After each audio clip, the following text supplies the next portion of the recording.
తాకట్లో ఉన్న మీ బంగారాన్ని విడిపించి ఆ రోజు ఆన్లైన్ రేటుకి కొంటాం. Sharma gold company. నమస్తే అమ్మా. నమస్తే తల్లి. హ్యాపీ హోలీ అమ్మా. అమ్మా మీకు కూడా హోలీ శుభాకాంక్షలు. అమ్మా, హోలీ అంటే full of colours, full of bhang festival, full of vibrant festivals అట్లానే అనుకుంటాం. కానీ అసలు సనాతనంలో చూస్తే కనుక హోలీకి పరమార్థం వేరే ఉందమ్మా.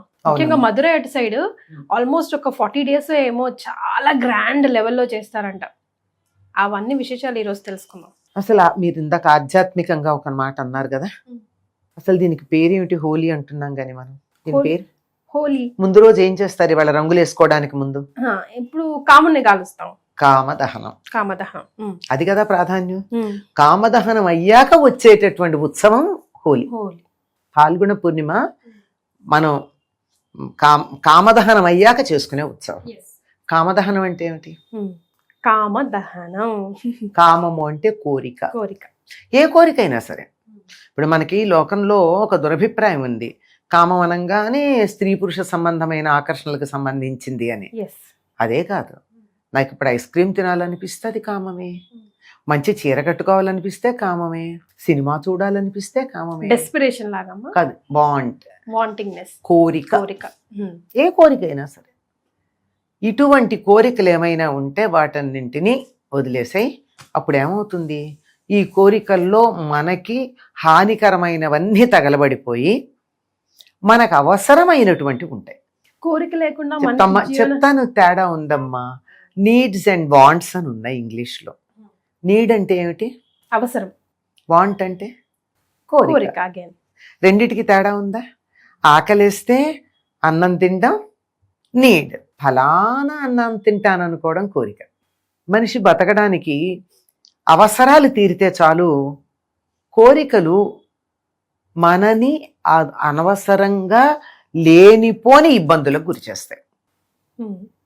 మనిషి కోరిక లేకుండా ఎట్లా? ఇప్పుడే అడిగావు, కోరిక లేకపోతే ఎట్లా అని. కోరికలు ధర్మబద్ధమైన ఉండడంలో తప్పులేదు. నాకు ఆకలి వేసినప్పుడు అన్నం దొరకాలి అనుకోవడం తప్పులేదు. నేను ఉండడానికి మంచి మళ్ళీ అండర్లైన్ చేసుకోండి, మంచి ఇల్లు ఉండాలి అనుకోవడంలో తప్పులేదు. నా జీవితంలో సుఖం ఉండాలి అనుకోవడంలో తప్పులేదు. కానీ నేను కష్టపడకుండానే నాకు పంచపక్ష పరమాన్నాలు రావాలి, నేను ఏమాత్రం శ్రమ పడకుండానే బంగ్లాలో ఉండాలి, ఈ రోజుల్లో విల్లా అంటారేమో, ఉండాలి, అది కూడా గేటెడ్ కమ్యూనిటీలో విల్లాలో ఉండాలి, నేను ఏమాత్రం కష్టపడకుండానే నాకు అత్యున్నతమైనటువంటి పదవి రావాలి, ఇది అత్యాశలు. ఇట్లాంటివి లేకుండా నేను ఎంత ప్రయత్నం చేశానో అంత నాకు తీరాలి అని కోరుకోవడంలో తప్పులేదు. ధర్మబద్ధమైనటువంటి కామాన్ని మన శాస్త్రాలు ఎప్పుడూ కాదనలా. కామం కూడా ధర్మబద్ధంగా ఉండాలి. ఈ ఇల్లు బాగుంది గనక నాకు కావాలి అని మనసులో అనిపించడంలో తప్పు లేదు.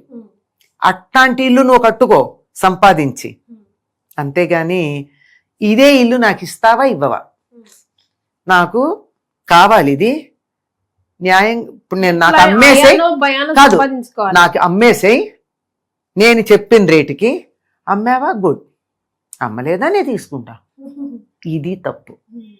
దీన్ని ఒప్పుకోలేదు. కానీ అటువంటి ఇల్లు నేను కట్టుకోవాలని కట్టుకోవడంలో తప్పులేదు. ప్రతిదీ కూడా అంతే. అటువంటి ఏదైతే పనికిరాని కామం ఉందో ఆ కామాన్ని మించి ఇష్టం ఒకటి ఉంటుంది. ఇష్టం వేరు, కామం వేరు. అటువంటి కామం అవసరం లేనటువంటిది, మన ఊరికి ఆర్భాటానికి, ప్రదర్శనకి, నలుగురికి చెప్పుకోవడానికి, గొప్పలకి, దానికోసం ఉండే కోరికలన్నీ తగలబెట్టి మన అవసరాలని హాయిగా ఆనందంగా తీర్చుకునేటటువంటి పద్ధతికి వస్తే జీవితం కలర్ఫుల్గా ఉంటుంది.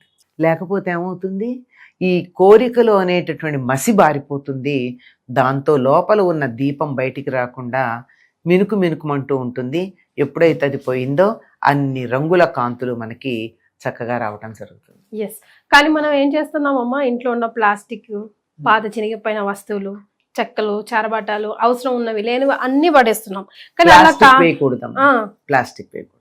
అంటే మనం మనసుని శుభ్రం చేసుకుని అక్కర్లేని కోరికలన్నీ పక్కన పారేసి, ఇది అవసరమా నాకు, నేను ఇప్పుడు అర్జెంటుగా స్విట్జర్లాండ్ టూర్ వెళ్ళడం అవసరమా నా ఆర్థిక పరిస్థితిని బట్టి ఆలోచించుకుని స్విట్జర్లాండ్ వెళ్ళను, మన దేశంలో స్విట్జర్లాండ్ లాంటివి కొన్ని ఉన్నాయి కదా, అక్కడికి ఎడతానని సర్దుకుని ఈ స్విట్జర్లాండ్ కోరికని హోలీ మంటలో పడేద్దాం. ఎస్. అట్లా మనసులో అక్కర్లేని వాటిని తీసేసినట్టు దానికి సింబాలిక్గా ఇంట్లో అక్కర్లేనివి తీసి పడేస్తాం.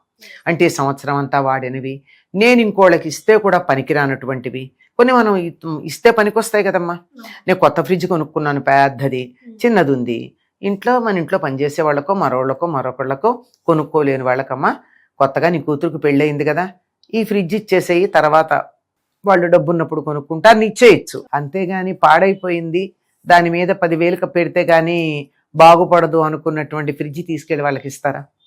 ఇవ్వరు కదా. ఇచ్చేప్పుడు బాగు చేయించి ఇవ్వాలి. ఆ రకంగా పనికి రానివి ఏవైతే ఉన్నాయో వాటిని ఇతరులకు ఇవ్వగలిగినవన్నీ ఇచ్చి మిగిలినటువంటి వాటన్నిటిని అందులో పడేయాలి. అదమ్మా హోలీ నాడు చేసేటటువంటి పని. అంతేగాని ప్లాస్టిక్ అస్సలు వేయకూడదు. అమ్మ ఒక రకంగా ఆలోచిస్తే సామూహికంగా చేసే ఒక యజ్ఞం లాంటిదే కదమ్మా, చాలా పవిత్రంగా కూడా చూడాలి. ఎందుకంటున్నానంటే తాగేసి దాని చుట్టూ ఆడేసి రకరకాలు చేస్తూ ఉంటారు కదా. చాలా తప్పమ్మ, అట్లా చేయకూడదు. దాంట్లో కూడా చాలా పవిత్రం. కామదహనం అంటే, కామదహనం చేసినటువంటి సందర్భంలో అక్కడ ఎవరున్నారు? కాముడు అంటే మన్మధుడు. శివుడు మన్మధుడిని దహించినటువంటి రోజు అది. శివుడు మన్మధుడిని దహించేసిన తర్వాత ఏం జరిగిందమ్మా? పార్వతిని పెళ్లి చేసుకున్నాడు. అంటే ఏమిటి? భౌతికమైనటువంటి రూపరేఖల్ని చూసి ఇష్టపడడం కాక ప్రేమ అన్నదానికి కామం అడ్డు రాకూడదు. అప్పుడే దాంపత్యం బాగుంటుంది. పెళ్లి చేసుకున్నప్పుడు ఇద్దరు అందంగానే ఉంటారు, ఒకళ్ళు బాగా నచ్చుతారు, అంతా బాగుంటాయి. 4 రోజులు పోయేటప్పటికి ఎదుటి వాళ్ళల్లో లోపాలు కనపడడం మొదలు పెడతాయి. ఉన్నా లేకపోయినా, ఉంటే ఉండొచ్చు లేకపోవచ్చు కూడా, లేదా ఏదో కారణంగా అవకరాలు వస్తాయి. ఆడపిల్లలు డెలివరీ అయిన తర్వాత అంతకు ముందున్నంత అందంగా ఉండలేకపోవచ్చు, ఏ యాక్సిడెంట్స్ జరగచ్చు, ఏదో ఇబ్బందులు రావచ్చు. మరి అంతకు ముందున్న శరీరాకర్షణ వల్ల కలిగినటువంటిది ఇలాంటివి జరిగాక ఏమవుతాయి? అందువల్ల ఈ శరీరాకర్షణని దాటి ఇద్దరు ప్రాణులు కలుస్తున్నారు అనేటప్పుడు ఉన్నప్పుడు మాత్రమే ఆ దాంపత్యం బాగుంటుంది. భౌతికమైనటువంటి రూపురేఖల్ని దాటి మనుషులకు పని ఆత్మ దాకా వద్దు. మనస్సు, ఒకరి మనస్సు ఒకరు తెలుసుకుని ఒకళ్ళతో ఒకళ్ళు చక్కగా కలిసి ఉండడానికి, భౌతికతను అసలు రూపురేఖల గురించి ఆలోచించకుండా కలిసి ఉండడానికి సిద్ధపడడం కామదహనం చేసుకున్నాక జరిగే వివాహం. అది శివపార్వతుల వివాహానికి ముందు జరిగినటువంటి కామదహనం జరిగింది ఈరోజు. కాబట్టి అంత పవిత్రంగా చూడాలి మనం కూడా, చాలా పవిత్రంగా. శివుడి యొక్క కంటి మంట నుంచి వచ్చింది. దీన్ని చూసిన తర్వాత ఏమర్థం చేసుకోవాలి? లేనిపోని హావభావ విలాసాలతో ఆడపిల్లలు మగపిల్లలు ఒకళ్ళనొకళ్ళు రెచ్చగొట్టుకోకుండా ఉంటేనే దాంపత్యం బాగుంటుందన్న సంగతి గుర్తుపెట్టుకోవడానికి హోలీ చాలా, కామదహనం గొప్ప సంకేతం. హోలికా స్టోరీ ఒక్కసారి గుర్తు చేసుకుందామా అమ్మ? హోలిక అనే రాక్షసు ఒకటి ఉండేదట. అది చిన్నపిల్లని పట్టుకుని తింటూ పోతూ ఉండేదట. దాంతో రాజుగారు చిన్న ఏర్పాటు చేశారు. ఎంతమందిని పట్టుకెడుతుందో ఏమిటో తెలియక రోజుకు ఒకళ్ళని ఇస్తానని చెప్పాట. మిగతా పిల్లలు కాస్త జాగ్రత్తగా సిస్టమేటిక్గా ఉంటుంది రావడం కూడా. గుడ్డిలో మెల్లనుకున్నాడేమో. అయితే మరి ఆయన దాన్ని అదుపులో పెట్టలేకపోయాడు. మరి ఒకసారి ముసలమ్మ వంతు వచ్చిందిట. ఆవిడ అడవిలోకి వెళ్ళి ఒక ఋషిని అడిగిందిట, నా వంతు వచ్చింది, నా మనవణ్ణి పంపించే వంతు, దాన్ని రక్షించే పద్ధతి ఏమన్నా ఉందా నా మనవణ్ణి అంటే, నీ మనవణ్ణే కాదు అందరినీ నేను రక్షించే మార్గం ఉంది, ఎవరూ నన్ను అడగలేదు, నేను చెప్పలేదు ఇంతవరకు. ఆ హోలిక ఎవరన్నా తిడితే తట్టుకోలేదు. అంచేత ఊళ్ళో వాళ్ళంతా తిట్టండి, అది చచ్చిపోతుంది ఆ తిట్లకి, అప్పుడు మీరు సుఖపడతారు అని చెప్పట. సింపుల్. అందుకని ఈవిడ వచ్చింది, ఊళ్ళో అందరినీ పిలిచింది, ఎవరికి చేతైనట్టు వాళ్ళు బ్రహ్మాండంగా, మన కొంతమంది రాజకీయ నాయకులు ఉన్నారు కదా, అట్లాంటి వాళ్ళందరినీ తీసుకుని వెళ్ళి బ్రహ్మాండంగా మీ కోరిక తీరా ఇక్కడ తిట్టుకోండి అని చెప్పారు. దాంతో ఒక్కొక్క తిట్టు కదా అలా కూలిపోయిందట. మొత్తానికి అందరూ తిట్లు అయ్యేటప్పటికి అది పడిపోతే దాన్ని తగలబెట్టారు. మళ్ళీ అది అక్కడి నుంచి లేచి రాకుండా అని చెప్పి అందరూ, పిల్లలు ఏం చేస్తారమ్మా, పిల్లలకి ఏదైనా సంతోషం కలిగితే ఘా అని అరుస్తూ ఉంటారు. అలా కేకలేసుకుని చేతిలో ఉన్నవన్నీ ఒకళ్ళ మీద ఒకళ్ళు విసురుకుంటూ ఆనందంగా ఉన్నారు.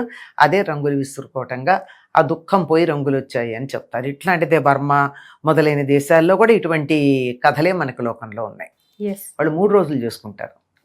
మధురైలో 40 days ఆల్మోస్ట్. ఇక్కడేమో అది మనకి సెలబ్రేషన్. మధురైలో అసలు ఇలాంటి పెద్దగా ఏముండవు. అక్కడ ఎంతసేపు ఆనందంగా అందరూ కూడా రాధాకృష్ణులుగానే భావన చేసుకుని తిరుగుతూ ఉంటారు. అసలు మీరు రాధ కాదు అని ఎవరిని గురించి అనుకోలేం. ఆడపిల్లలందరూ రాధల్లాగానే మగపిల్లలందరూ కృష్ణులు లాగానే వాళ్ళు తయారైపోయి అసలు ఎంత ఉత్సాహంగా ఉంటారో. ఎప్పుడన్నా వెడితే అసలు మధుర చూడాల్సింది హోలీ సందర్భంలోనే వెళ్ళి చూస్తేనే చాలా బాగుంటుంది. అంత అద్భుతంగా ఉంటుంది అనమాట. మనం అంతా బృందావనంలోనే ఉన్నాం అనిపిస్తుంది. మధుర అంతా అంత బాగుంటుంది. ఆ రోజు అంటే హోలీ రోజు ముఖ్యంగా పౌర్ణమి కాబట్టి స్పెషల్ గా మనం అమ్మవారి ఆరాధన గానీ ఏమైనా లైక్ ఏ విధంగా చేస్తే బాగుంటుంది అంటారమ్మా? ఆ రోజు మామూలుగా చేసుకునే పాల్గొన లలిత పూర్ణిమ నాడు చదివితే చాలా మంచిదని నేను విన్నాను అమ్మ. ప్రతి పూర్ణిమకి కూడా చేసే పని ఏమిటంటే సూర్యాస్తమయం అయ్యే సమయానికి అమ్మా. అంటే చంద్రోదయం అయ్యే సమయానికి తులసి దగ్గర పాలు పెట్టి పాల మీద మూత లేకుండా పెట్టి లలితా పారాయణ చేసి చంద్రుడి వెన్నెల కిరణాలు అందులో పడేట్టుగా అప్పుడు దాంట్లో కొద్దిగా బెల్లం వేసి అది అందరూ తీసుకుంటారు. కొంతమంది దాన్ని అక్కడే చిన్న కుంపట్ లాంటిది పెట్టి దాంట్లోనే కొంచెం బియ్యం వేసి మొత్తం అంతా పరమాన్నంలాగా తయారు చేసేట్టు కూడా చేస్తారు. ఏది చేసినా అది అమ్మవారికి ఆవిడ శరత్చంద్ర నిభానన అని చెప్తారు కదా. అంతేకాకుండా ఆవిడ 16 కళలతో పూర్తిగా ఉంటుందని, అందువల్ల పూర్ణిమ నాడు అమ్మవారిని ఆరాధించటం, అందులో చంద్రోదయ సమయానికి ఆరాధించటం మరీ ప్రధానంగా చెప్తారు. ఇంకొక విశేషం మాత్రం ప్రధానంగా చెప్పుకోవాలి. పాల్గొన పూర్ణిమ నాడే సీతారాముల కళ్యాణం జరిగింది. కానీ మనం ఇప్పుడు చేయం కదమ్మా. చేసుకోవచ్చు, ఎవరొద్దన్నారు. సీతారామ కళ్యాణం మనం ఉగాది తర్వాత చేస్తున్నాం, నవమి నాడు చేస్తాం. ఎందుకు చేస్తాం? ఎందుకంటే ఆయన పుట్టినరోజు గనక. దేవతామూర్తులకి ఇన్ని సందర్భాల్లోనూ కళ్యాణాలు చేయొచ్చు, శాంతి కళ్యాణాలు. మనం ఆ రోజు చేసుకుంటున్నాం.